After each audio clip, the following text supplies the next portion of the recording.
One other thing that we got to talk about, Matt Brash.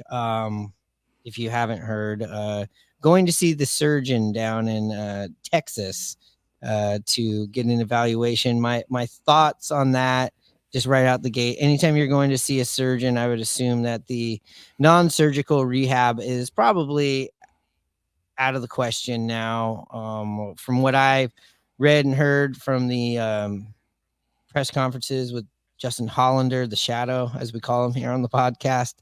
Uh, Seems like he's had the stuff, was pitching, but the recovery is not going well, and it seemed like, from what we heard, was in a lot of pain and discomfort every time he threw the ball when he went to go throw again. Doesn't sound good. Hannah, what's your take on it?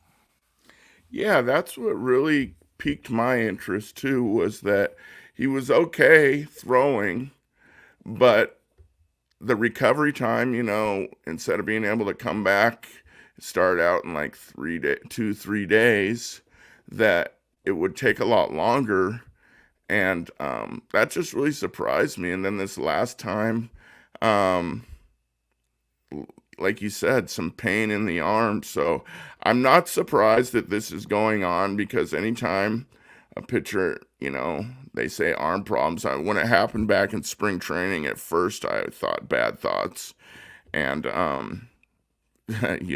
it seems to be true right now, especially with how violent he throws and he spins Mhm. the ball. And he's pitched more games than anybody, or pitched in more, made more appearances than anybody last year in baseball.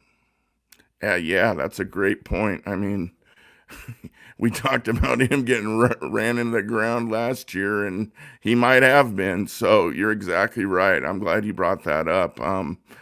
They worked him hard, but he was dominant and successful, and they needed him. But tough go for Matt Brash. Yeah, I mean, that's has to be a factor. Overusing Absolutely. has to be a factor. It has to be a huge part. And again, yeah, the way he throws so violently. It also makes the Stanek pickup and the emergence of Spire so much more valuable to the team right now as well.